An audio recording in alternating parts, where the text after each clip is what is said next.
guys, i-demo ko pala yung nabili kong tripod dito sa Riyadh, Bata, Saudi Arabia. Ito po siya. Yan yung tripod. I-demo ko siya kung paano siya gamitin. Ito siya guys, yung nabili kong tripod. Yan.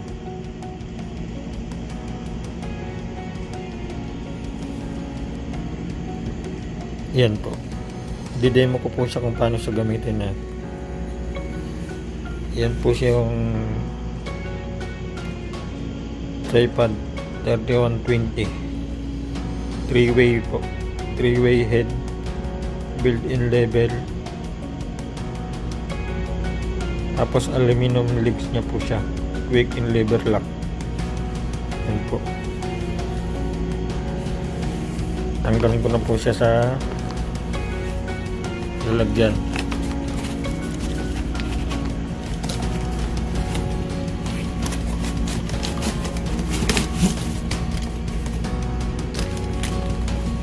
Yan po siya.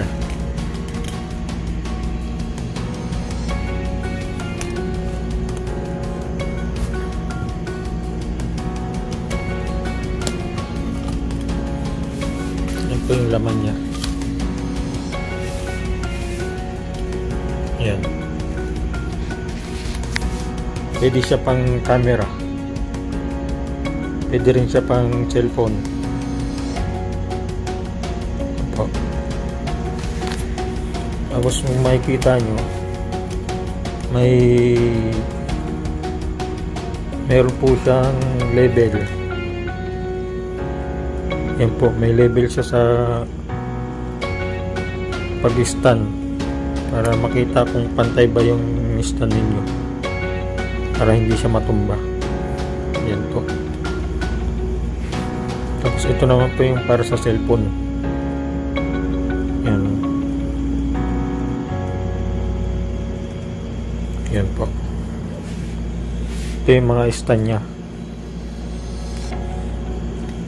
May mga adjacent po siya para mag-lock.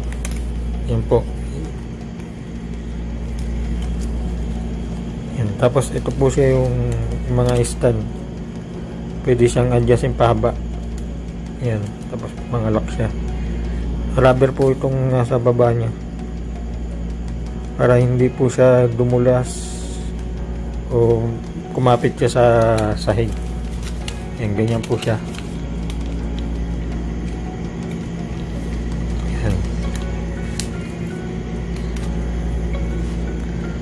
Ganyan pa yung pag-setup niya.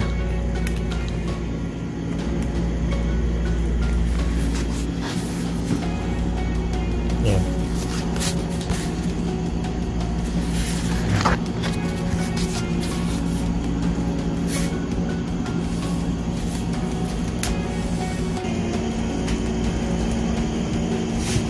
Yan guys. Ganito po pag-setup niya itong tripod na nabili ko. Unboxing tripod. Kapakita ko po sa inyo paano sila. Yan po.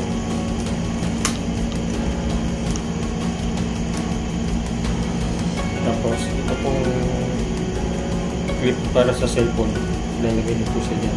May lock po yan.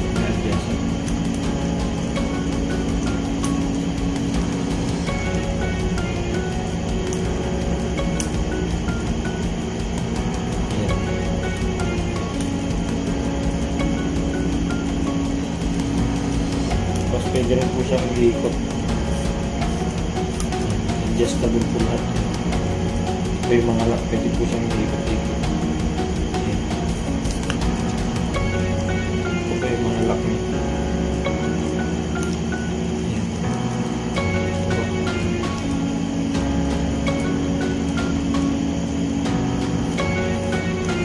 Tapos ito po yung mga legs, adjustable legs niya. May mga lock po siya.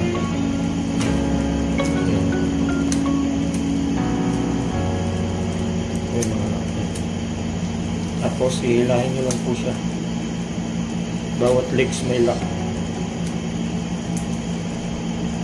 Ito.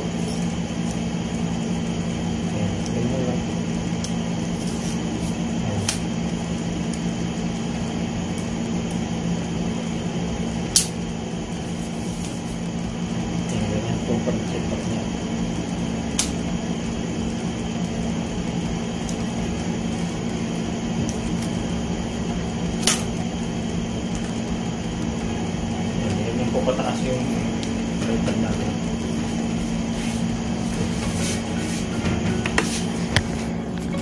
Yan po. Yan. Ang taas niya ay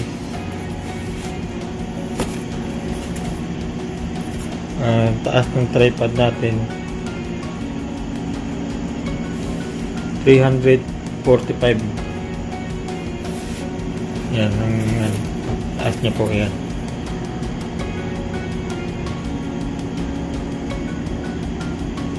Yan po yung taas ng tripod.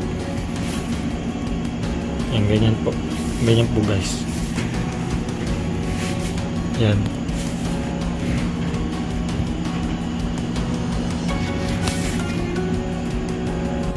Yan guys. Tapos ito po yung lagayan ng cellphone. Itong dito. Yan, i-clip mo lang po siya dyan. Yan.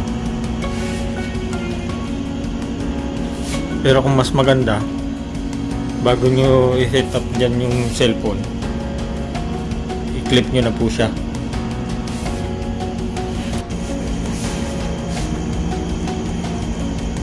Ganito guys yung pag-clip niya ng cellphone. Yan. Yan po. Ito yung adjustan. Hilahin nyo lang po siya. Yan. Tsaka hindi po siya basta masisira yung cellphone. May support po siyang rubber. Ito po rubber po yan. Tsaka ito rubber din po. Para hindi dumulas.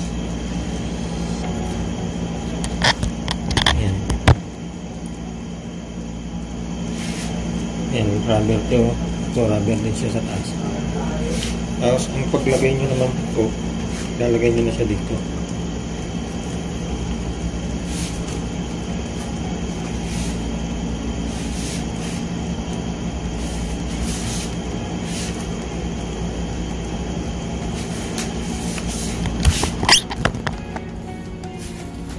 Yan guys. Tapos, tsaka nyo siya ilalagay dito. Yan, ganyan siya. Tapos may lock po yan dito sa ilalim. I-adjust nyo lang po.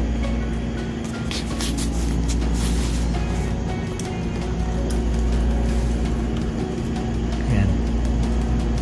Yan po, ganyan na pinaka-finish na setup nya. Yan, nandun na po yung cellphone natin. Ito po yung adjustan na sinasabi ko. Yan yung mga adjustan to. Ito mga adjustan para mag-lock siya. Yan. Pwede rin po siyang luwagan dito para maikot-ikot niya yung inyong cellphone. Ito pong lock. Yan, ganyan po.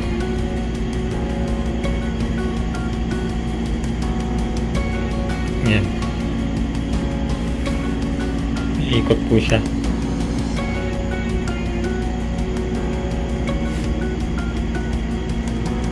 Kung si-set up nyo naman na hindi ikot-ikot, ito po adjustan. Yan po. Hindi po siya basta-basta malalaglag yung cellphone nyo. Gawa ng rubber po ito. Rubber, tapos may lock po siya sa taas. Ito po yung rubber din po. Yan, ganyan po yung pinaka-finish setup nya po ng tripod. Yan.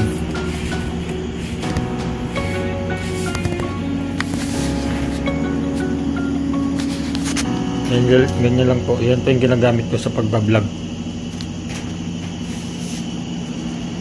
Nabili ko lang po ito ng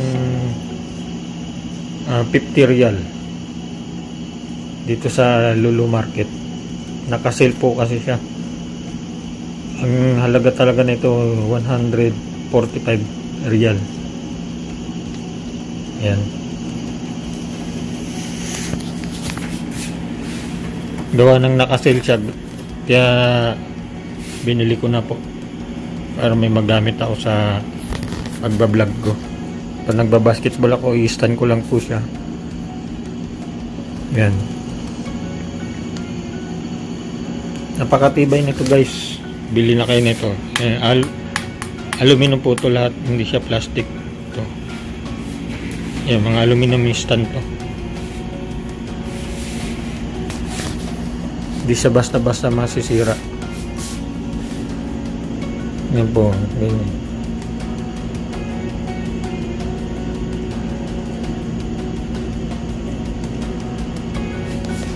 Yan guys.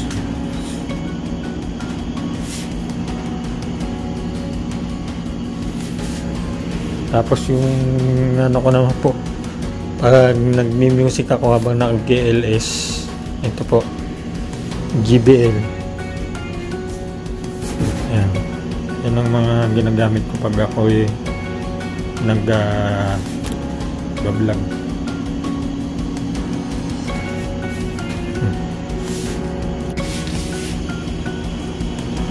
Yan guys. Yung final setup natin ng tripod. For mobile, pwede rin siya sa camera. Ito yung mga lock nya. Matibay po siya. Hindi siya plastic. Aluminum po siya. Mga legs nya. Sulit na ang budget nyo dito guys. Yan. Sulit na guys.